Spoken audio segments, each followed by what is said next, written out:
Well, first, I want to give Vanderbilt a lot of credit for the way they played, especially for the way they started off the first half. Uh, I knew they really could shoot the basketball. We had emphasized that during practice, but actually to see them in person, the way they shot, how fast some of those guys got those shots off, they're a terrific basketball team. I think they're going to have a terrific year, and I think Mark has done a really good job with his group. They play well together, very unselfish, and for us, the areas we got to clean up. We gave up 105 points tonight. That's not who we want to be as a team. They're a high-scoring, high-octane team. We knew that, but our defense has got to be better. We gave up 10 threes in the first half, and that was an emphasis starting the game. It's not to give up those threes, and we did. And so we need to find, lineups and guys to understand how important it is to take away what we say we want to take away in the game plan. They had a significant margin at halftime. They come out second half scoring, but you guys were able to battle back and make it competitive there for a while. What was halftime like, and what did you see in the fight of your team? When halftime, we emphasized, what they had done well, which was, 10 threes in the first half, and that opened up things for them. They were playing with a lot of confidence. So we wanted to really do a better job at defending the three-point line. I thought we did do that in the second half, to be quite frank. I don't think they shot near the percentage they did in the first half. And so we got better in that area, and that allowed us to get out and run and allow us to play our game. We want to play fast also. And so it put us in a position where we were able to get out in transition and or in the half court and get downhill, get to the basket, and make plays that we want to make. So I thought that helped us. I was really proud of our guys' fight because we can get down as much as we got down in that game in the second half especially. Adversity kind of can reveal who you are individually and as a team. And I thought our guys, showed a lot of grit and a lot of fight, having been down by a large margin, 20-plus in the second half. So that we can work with. We can work with, what those guys showed in the second half, and we can be better. Coach, you mentioned working with what you got in the second half. You would want to see some of that, more of that intensity and that urgency in the first half, especially at the beginning of the game, though. Absolutely. Like I said, emphasis of taking away the three, and they had 10 threes in the first half, was not the game plan at all. And so we have to have a better feel for understanding it can't be okay to trade baskets. Like, I think when we were trading baskets to around 15 to 17, around that margin. And I'm looking at our guys going, we can't keep trading baskets, because eventually, if you go through a dry spell and they still hit a few, all of a sudden they opening up a lead. So we got to understand what you have to hang your hat on to be successful. And we have to hang our hat on, defending and getting stops and rebounding the basketball. That's who we have to build our team off of. And I think we didn't understand that until mainly, pretty much the second half is when we got back to kind of doing some of the things that we want to do defensively. And like I said, just with that type of lead, it was just too hard to keep, to get all the way back, especially the way they were playing, with confidence. And so we're going to learn from it. Coach, you talked about the transition, Vandy, and taking advantage in that aspect, getting 20 points off turnovers against UCF's too. Just what were you seeing from that Vandy's transition game? Well, they do a very good job. They're really active. They're really active on the ball defensively at pretty much almost all their positions. So if you're not careful with the basketball and taking care of it, then they're going to turn you over. And they get out and run, and they spread the floor. They shoot quick threes and or get all the way to the basket. And so they make it very challenging for you. A lot of times they have 4 or 5 guys that can all knock down a three.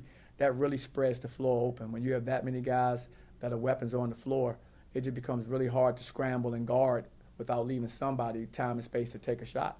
And that's what you saw happening especially when they turn you over and they got you scrambling defensively. Would you say you saw improvement taking care of the ball over the last game? I do. I think we took care of the ball better from the standpoint. We had 12 turnovers. It's still a few too many for us, but I thought we did a better job. It's just that we have to make sure that every possession is important. And I think with all teams, you're trying to teach, and you don't have them for as long as you used to have them understand just how important every possession is, because you got them for 9 months now. So you got to fast forward some of this stuff with, hey, a sense of urgency, understanding the importance of every possession. These are things that we have to constantly teach because you don't have guys as long anymore, so they have to pick it up right away. And so we have to keep instilling those values in our guys. Those are our standards that we have to keep on policing to make sure guys understand exactly what we want out there. Maybe we're still making too much of it, just 2 games into the season, 4 games total with the exhibitions. But with this roster being so new, is some of this still just trying to to find the formula that you need to win and figuring out how to use the players that you have and still testing some things out there? Definitely. I mean, we're 2 games into the regular season. To me, every game is a championship game for me. That's just how I coach, and I want my players to play that way. And so we need to learn from the games we've just had. We need to learn from this last game. But as you mentioned, we understand we're still working on rotations. We're still working on, who's capable, which combination of players work well together. All those things have to come to us. They have a number of guys that are returning from an NCAA tournament team last year. So they have some built-in, chemistry and continuity that we're still having to work through. And we're going to get through it. Like I said, as long as we have the fight that we showed, especially in the second half, we can build off of that. It's just a function of having these guys understand how important every possession is, both offensively and defensively, and understanding, how to make connecting plays with each other out there. Because we had some very good individual, performances, but we need to turn those individual performances into overall team performances. Coach, in the first half, you guys saw Riley take a huge load of the scoring portion of it. Just how do you plan on, getting better as far as having an even distribution of points throughout the whole team, throughout both halves? Well, that's part of his learning curve. When you become that player, and he's in the process of becoming, for us, like a go-to guy, when you're in that position, you have to understand, 20 minutes, then you have another break, then 20 more minutes, and you have to really stay engaged the whole time because, of course, there's a need for you to be, always in attack mode and aggressive. And he's learning that. He's gotten, from when he got here in June to now, seeing the jumps he's making, the consistency that he's showing, and that he's building on is exciting, because I think I said it maybe last time we were in here, his best basketball is still ahead of him. And me watching, him play, and I know he had a good individual performance today, but I can see where there's still a lot more in this young man.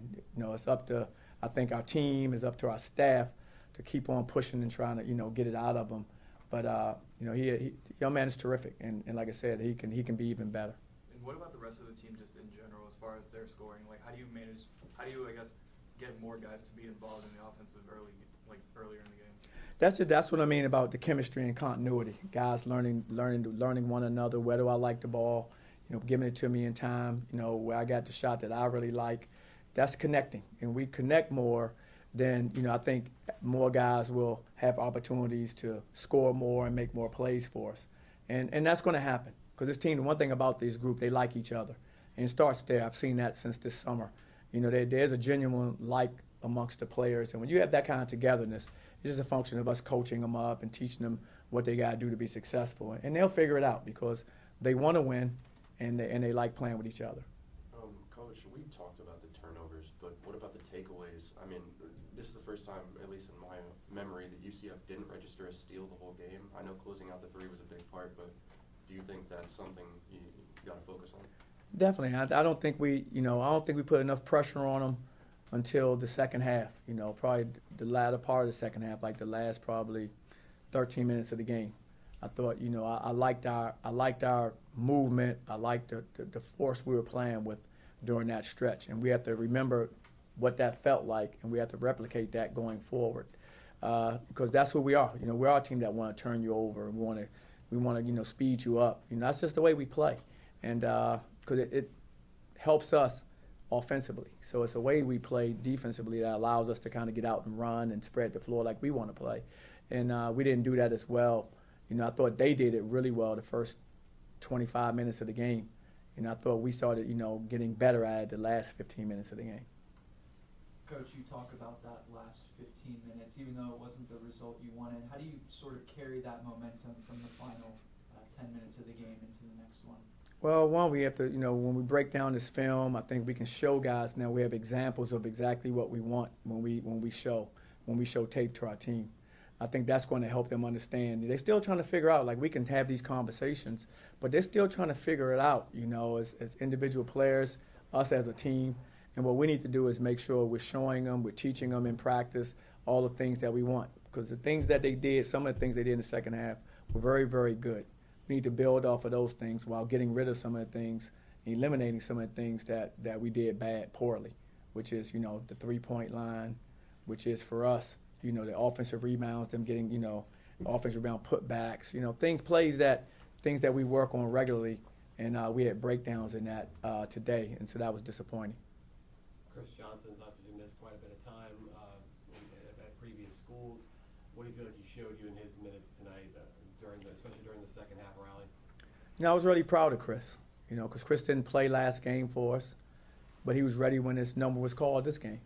And that's the type of team we're going to have. I mean, we have depth, and as we're starting to learn about our personnel, guys, when they get their opportunities, you know, need to show what they're capable of doing. And I was really proud of Chris because we had that conversation with the entire team about when your number's called, because it's going to be called, you know, are you going to be ready? Are you going to be prepared? And so when his number was called today, he was prepared. That says a lot about that young man. You know, he took what he happened last game. He didn't get in. He didn't put his head down and sulk. He kept preparing, kept practicing hard, and when his opportunity came, he performed well for us. And that's what you want to see. That's a maturity that you have when you can do that. And so very, very proud of his effort. I thought it was done within our team scope. It was done within what we want to do as a team as well. And so yeah, I think he has a lot of room to grow, and he can build on that. And on a similar note, Themis led you guys in minutes the night before, or the game before. Only played 19 tonight, didn't play a lot down the stretch. Was this just a matchup, a difficult matchup in terms of his skill set? Absolutely, and that's what we're looking at. That's what I'm saying about the makeup of our team. And I love Themis. He's a consummate point guard. He can find guys. I mean, he's a competitor.